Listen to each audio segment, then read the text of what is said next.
Selamat pagi dan selamat sahabat, saudaraku yang dikasihi oleh Tuhan. Salam sejahtera buat seluruh pendengar maestro yang kami sangat kasihi. Pada pagi hari ini kita akan bersama-sama merenungkan firman Tuhan yang merupakan sebuah rangkaian dari tema besar peristiwa-peristiwa akhir zaman yang pada pagi ini kita mengambil sebuah judul tentang masa kesusahan yang kami dasarkan pada ayat-ayat firman Tuhan dari Wahyu pasal yang ke-13, ayat yang ke-11 sampai ayat 18. Sebelumnya, saudaraku, mari kita akan berdoa. Bapa yang bertahta dalam kerajaan sorga, terima kasih untuk perlindungan dan penyertaan-Mu di dalam istirahat kami sepanjang malam. Dan pagi hari ini ketika Engkau memberikan kekuatan yang baru, membangunkan kami, biarlah Tuhan Engkau membimbing kami untuk kami boleh menjalani hidup kami pada hari ini. Terlebih ketika kami membaca dan merenungkan sabda Tuhan, biarlah kami semakin mengerti akan rancangan Tuhan. Di dalam nama Yesus Kristus kami berdoa. Amin. Saudara-saudara yang dikasihi oleh Tuhan, kita di dalam melewati sebuah periode di mana kita saat ini sangat mudah sekali menemukan berbagai peristiwa dan berita-berita melalui media. Dan saya menemukan, saudaraku sekalian, bila mana media-media boleh menampilkan peristiwa dan berita banyak orang yang hidupnya dalam kesusahan yang sangat-sangat berat.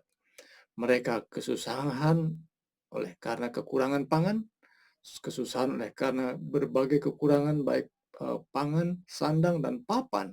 Mereka harus hidup sangat terlantar, menderita, bahkan jangankan obat-obatan untuk didapatkan, bahkan makanan, minuman pun sulit untuk diperoleh. Itulah kesusahan-kesusahan yang mungkin kita bisa gambarkan melalui apa yang ditampilkan oleh media-media. Tetapi saudaraku sekalian, apa yang saya ingin bagikan pada pagi hari ini adalah perenungan bagaimana sesungguhnya kesusahan yang dialami oleh umat Tuhan.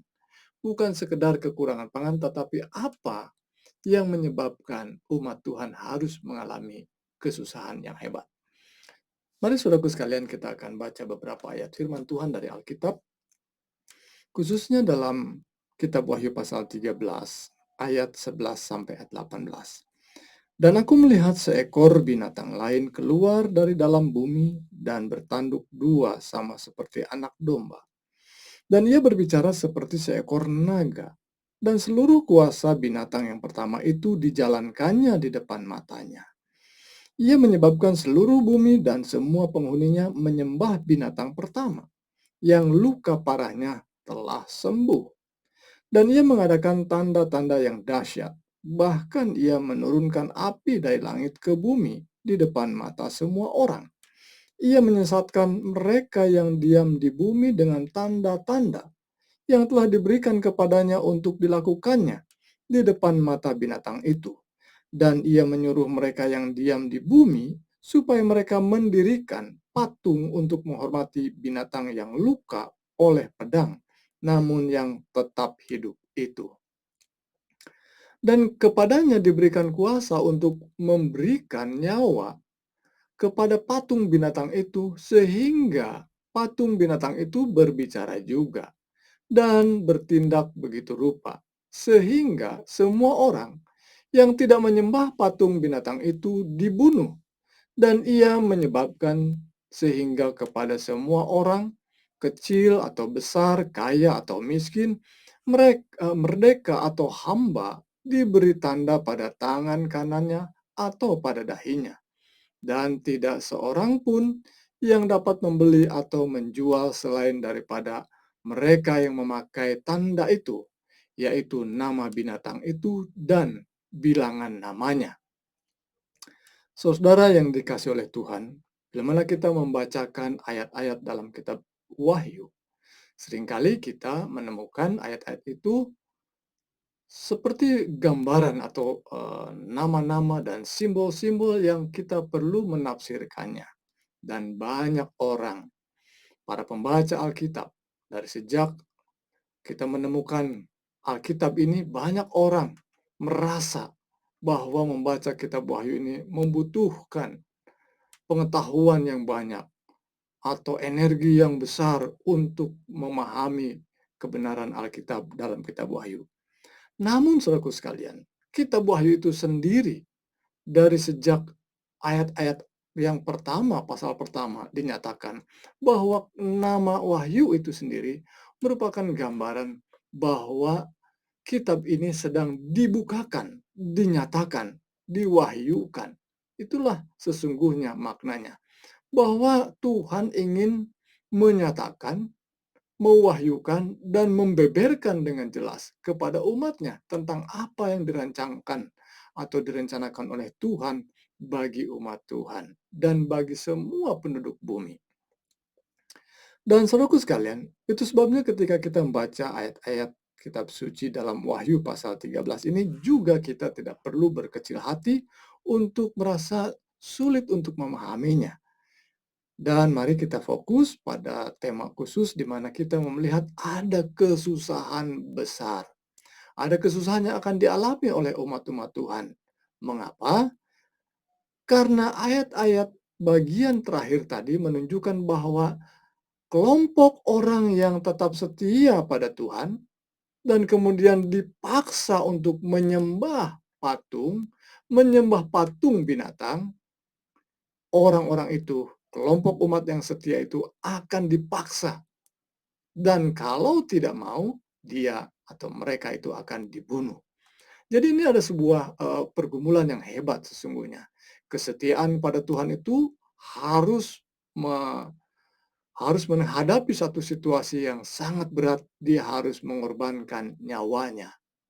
Jadi ini bukan main-main tentunya, bahwa setia kepada Tuhan itu, beragama itu ada sesuatu yang juga memiliki resiko yang hebat. Resikonya adalah nyawa, resikonya adalah kematian. Mari sebelum ke arah sana saudaraku sekalian, tentang kesusahan yang akan dialami, kita mau lihat siapa sesungguhnya yang akan melakukannya. Siapa yang berani untuk mengusik umat Tuhan? Saya kira dan kita percaya sebagai umat Tuhan, membaca ayat Alkitab tentang umat-umat Allah yang dianiaya oleh orang-orang lain, oleh kelompok orang lain, kelompok umat yang berbeda, sesungguhnya mereka digerakkan oleh kuasa kegelapan. Sesungguhnya mereka digerakkan oleh setan sendiri yang dari sejak awal memusuhi Tuhan dan tentunya memusuhi umat Tuhan yang setia pada Tuhan. Jadi mudah saja tentunya untuk melihat itu. Dan gambaran setan digambarkan dalam Wahyu adalah disimbolkan dengan naga. Itu begitu jelas di dalam Wahyu pasal yang ke-12. Dia adalah setan yang digambarkan dengan naga. Dan kata itu, naga disebutkan dalam pasal ini. Mari kita lihat beberapa ayat sebelumnya. Dan aku melihat seekor binatang lain keluar dari dalam bumi dan bertanduk dua sama seperti anak domba, dan ia berbicara seperti seekor naga. Dia berbicara seperti setan berarti. Ya. Tapi dia bertanduk dua dalam arti dia berbicara dua hal yang berbeda. Satu seperti anak domba, dan itu adalah gambaran Yesus tentunya, seperti orang Kristen, seperti Yesus. Tapi saat yang sama dia berbicara juga seperti naga. Jadi saudaraku sekalian, mudah untuk melihatnya bahwa oknum yang dimaksudkan atau kelompok yang dimaksudkan atau lembaga yang dimaksudkan adalah lembaga yang kelihatannya seperti orang Kristen. Kelihatannya adalah seperti orang yang percaya pada Yesus, tetapi dia berbicara, bertindak seperti setan. Dan saudaraku sekalian, rupanya memang yang mengilhami adalah setan. Saya mundur kepada ayat-ayat sebelumnya dalam pasal 13 ini, pada ayat yang pertama dan kedua. Lalu aku melihat seekor binatang keluar dari dalam laut. Kalau yang kedua tadi dari dalam bumi, ini yang pertama dari dalam laut. Bertanduk 10 dan berkepala 7, di atas tanduk-tanduknya terdapat 10 mahkota dan pada kepalanya tertulis nama-nama hujat. Binatang yang kulihat itu serupa dengan macan tutul dan kakinya seperti kaki beruang dan mulutnya seperti mulut singa. Dan naga itu memberikan kepadanya kekuatannya dan tahtanya dan kekuasaannya yang besar. Lihat, naga sekali disebutkan. Setan itu sendiri yang memberikan kekuatan, memberikan tahtanya. Artinya kekuasaan setan yang diberikan atau digunakan oleh agen-agen setan ini. Jadi saudaraku sekalian, mari kita melihat lebih mudah untuk memahami akan kebenaran firman Tuhan dalam kitab Wahyu ini, bahwa ada kuasa yang digerakkan oleh setan yang mengatasnamakan orang yang percaya pada Tuhan. Karena dia digambarkan seperti juga anak domba. Dan ayat 12, seluruh kuasa binatang yang pertama tadi yang disebutkan, yang pernah berkuasa dulu, ini mengingat sejarah pada zaman dulu bahwa ada satu kelompok atau satu lembaga yang mengatasnamakan diri seorang yang percaya kepada Tuhan, tapi justru menjadi kuasa penganiaya. Dan siapakah itu? Tentu saja kita tidak perlu menyebutkan ini karena tidak boleh menyebutkan melalui siaran ini. Tapi kita harus tahu dalam sejarah bahwa ada kuasa yang mengatasnamakan diri sebagai kelompok orang Kristen percaya pada Yesus tetapi menganiaya kelompok-kelompok yang lainnya yang dianggap bidat. Dan ia menyebabkan seluruh bumi dan semua penghuninya menyembah binatang yang pertama yang luka parahnya telah sembuh. Dipaksa melalui lembaga yang kedua ini, kekuatan yang kedua ini, atau lebih tepatnya kerajaan yang kedua ini dipaksa umat Tuhan untuk menghormati, bahkan lebih tajamnya menyembah yang binatang yang pertama. Ayat yang ke-13. Dan ia mengadakan tanda-tanda yang dahsyat, bahkan ia menurunkan api dari langit. Bisa, banyak mujizat bisa dilakukan. Karena dia mengatasnamakan atau memberi ciri seperti seorang Kristen, seperti seorang yang percaya pada Yesus dan bahkan menggunakan nama Yesus untuk penyembuhan, untuk berbagai mujizat lainnya, nampak seperti pengikut Yesus. Ayat 14. Ia menyesatkan mereka yang diam di bumi dengan tanda-tanda yang telah diberikan kepadanya untuk dilakukannya di depan mata binatang itu, dan ia menyuruh mereka yang diam di bumi supaya mendirikan patung untuk menghormati binatang yang luka oleh pedang, namun yang masih tetap hidup itu. Saudaraku, ini situasi yang kita perlu memahami gambaran besarnya, bahwa memang di akhir zaman akan ada kelompok, akan ada lembaga yang dipakai dan digerakkan oleh setan untuk menganiaya umat Tuhan. Itu sebabnya umat Tuhan harus dan akan mengalami kesusahan yang sangat hebat. Karena pertaruhannya bukan sekadar tidak bisa makan dan tidak bisa minum, tapi nyawanya akan dipertaruhkan menghadapi kelompok orang yang akan memaksanya untuk keluar dari imannya. Tapi umat Tuhan yang setia, mereka bahkan siap dibunuh, siap mati untuk mempertahankan imannya. Lalu, kelompok atau lembaga itu, atau kerajaan itu, ya, disebut sebagai binatang dan bilangannya ada. Yaitu nama binatang itu atau bilangan namanya dalam ayat 17 dan 18 menyebutkan yang penting di sini ialah hikmat.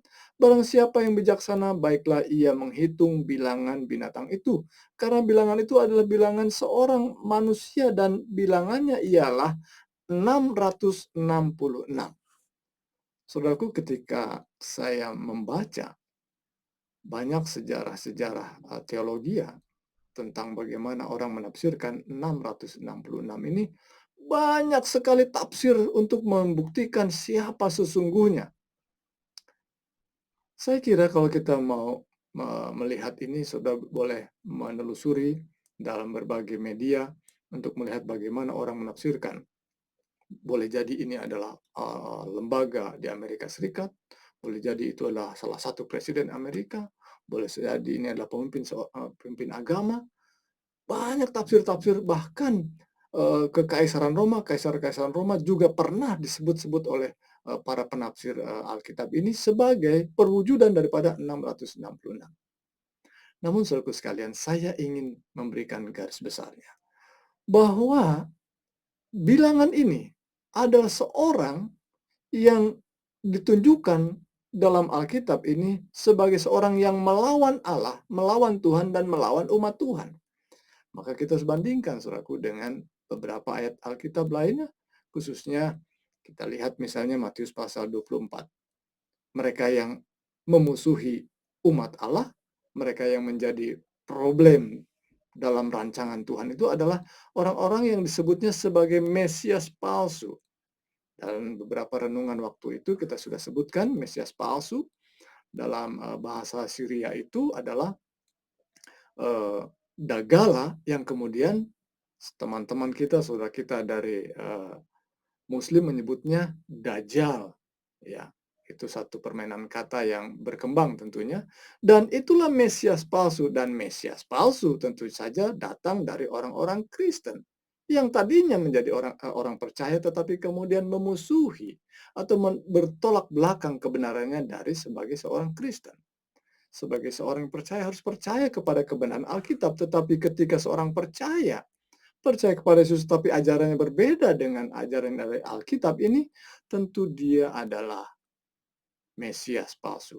Dan dalam surat-surat Yohanes, 1 Yohanes dan 2 Yohanes ditunjukkan bahwa mereka itu, kelompok itu, pribadi itu atau lembaga itu disebut dengan antikristus, ya. Muncul istilah itu dalam surat Yohanes. Antikristus, Mesias palsu, dan bilangan 666 adalah satu figur yang sama yang memusuhi Tuhan dan memusuhi umat Tuhan. Maka kembali pada tema kita pada pagi hari ini, saudaraku sekalian, bahwa orang ini, figur ini adalah figur yang membawa kesusahan bagi umat Allah. Pertama tadi kita sebutkan bahwa dia memaksa penyembahan. Alkitab, khususnya kitab Wahyu ini, tema yang paling menyolok di dalam berbagai cerita dan juga nasihat-nasihat dari kitab Wahyu ini, persoalan yang paling mencolok dalam kitab Wahyu ini adalah soal penyembahan. Setan tentu saja berusaha memaksa orang untuk menyembah dia. Tapi saat yang sama tentu Tuhan adalah Tuhan yang layak disembah. Dialah pencipta kita yang memang sesungguhnya kita layak menyembah dia. Dan setan menuntut hal yang sama. Tetapi ketika kita tetap mau setia pada Tuhan, kita diancam kematian. Mereka yang tidak menyembah patung binatang itu akan dibunuh menurut ayat yang ke-15. Jadi saudaraku sekalian, jelas sekali bahwa kesusahan itu begitu hebat. Dan salah satu lagi tentang kenapa kesusahan itu semakin menghebat, dalam ayat yang ke-16 dan 17, mereka tidak diizinkan untuk membeli dan menjual. Saudaraku, mungkin istilah ini agak sering muncul barangkali belakangan ini tentang embargo. Bila mana satu negara ya tidak setia atau tidak setia pada satu kesepakatan atau tidak sesuai dengan keinginan satu negara yang lainnya, maka muncullah embargo. Artinya bahwa kelompok ini atau negara ini tidak mau lagi menjual, ya, tidak lagi mau jual beli dengan mereka. Ya, Indonesia pun pernah melakukan hal yang sama. Ya, Indonesia tidak lagi mau jual nikel ke Eropa karena kita mau pakai sendiri. Wah, mereka juga bereaksi ya, mau mengancam orang-orang Indonesia, negara Indonesia. Jadi suatu sekali embargo atau soal jual beli yang dilarang itu bukan hal yang aneh. Satu saat akan tiba muncul satu situasi seperti ini bahwa umat Tuhan tidak lagi boleh diizinkan membeli dan menjual. Saudaraku, transaksi jual beli adalah hal yang lumrah dan dibutuhkan. Itu sebabnya umat Tuhan ketika tidak diizinkan menjual dan membeli, maka akan muncul problem yang besar. Mungkin pangan yang paling sangat dibutuhkan, yang paling mendasar. Dan ketika tidak bisa membeli makanan, maka kita akan kelaparan. Dan kita mungkin terpaksa menyembah binatang tadi, patung binatang tadi. Tetapi saudaraku sekalian, ya, kita umat Tuhan diajar dari sekarang. kita perlu menumbuhkan berbagai makanan yang kita olah sendiri, sehingga kita tidak bergantung kepada orang lain. Tetapi jikapun itu tidak dilakukan, saudaraku sekalian, mereka yang setia pada Tuhan, Tuhan itu adalah Jehovah Jireh. Tuhan adalah Allah yang menyediakan. Tuhan akan menyediakan airnya. Tuhan akan menyediakan air minumnya. Tuhan menyediakan makanan kita. Sebagaimana ditunjukkan juga pada perjalanan umat-umat Tuhan. Bangsa Israel kuno dipelihara oleh Tuhan. Diberikan minumnya, diberikan makanannya. Tuhanlah yang menyediakannya. Jadi jangan takut, saudaraku sekalian. Ini adalah sebuah janji Tuhan. Sekalipun kita tidak bisa menjual dan membeli oleh karena figur tadi yang digerakkan oleh setan, antikristus, Mesias palsu, atau angka 666, kita tidak perlu takut karena Tuhan akan menyediakannya. Tapi, saudaraku sekalian, situasi ini akan menyaring siapa yang mau tetap setia dan siapa yang pada akhirnya jatuh. Tidak pernah, saudaraku sekalian, orang yang biasa terjatuh dalam situasi-situasi mudah, pada situasi yang hebat dia menjadi setia. Itu hal yang mustahil. Maka kita harus belajar untuk setia dalam perkara yang kecil, supaya kita dapat setia dan tetap teguh pada situasi yang sangat berat. Dan saudaraku sekalian, hebatnya, beratnya pada masa-masa itu adalah sungguh sangat berat dan tidak pernah muncul sebelumnya. Itulah gambaran yang dibuat dalam Alkitab. Tidak pernah. Artinya sesuatu yang situasi yang sangat-sangat berat untuk dihadapi oleh umat Tuhan. Itu saudara-saudaraku sekalian. Mari kita belajar untuk setia dalam hal kecil sekarang ini. Dalam kesetiaan secara khusus. Pemeliharaan akan sabat Tuhan yang kudus yang akan menjadi pertentangan pada akhir zaman. Dan saudaraku sekalian, hal ini mungkin belum menjadi pertentangan, tapi saatnya akan tiba dan pernah terjadi pada masa-masa yang lalu dalam sejarah. Tetapi akan muncul kembali. Umat Tuhan ditantang untuk setia pada Tuhan, pada hukum-hukumnya, setia kepada aturan-aturan Tuhan. Dan itu adalah hukum yang diberikan oleh Tuhan sendiri, Tuhan kita Yesus Kristus. Barang siapa mengasihinya, kata Tuhan, kita akan menuruti hukum-hukumnya. Saudaraku, inilah perenungan kita pada pagi hari ini. Kiranya Tuhan menolong kita dan menyanggupkan kita menjadi pribadi umat Tuhan yang setia. Mari kita berdoa. Bapa yang bertahta dalam kerajaan sorga, terima kasih untuk pengajaran firman Tuhan. Terima kasih untuk bimbingan Roh Kudus sehingga kami boleh lebih memahami akan rencana Tuhan. Dan kami minta Roh-Mu juga menyanggupkan kami untuk setia dalam Tuhan. Mohon berkat Tuhan untuk sesudah kami yang mungkin saat ini begitu lemah dalam kesetiaannya. Teguhkan, kuatkan kami Bapa. Berkati dan tolong mereka yang saat ini sakit Tuhan. Tuh mereka yang lemah Bapa, oleh berbagai penyakit yang mudah sekali untuk menyerang. Jamahan tangan Tuhan, kiranya memberikan kekuatan dan kesembuhan. Dan sepanjang hari ini kami datang kepadamu. Pada hari Sabat yang kudus boleh berbakti, beribadah, dan mengagungkan nama Tuhan. Dalam nama Yesus Kristus kami berdoa dan mengucap syukur. Amin. Isa mau datang segera.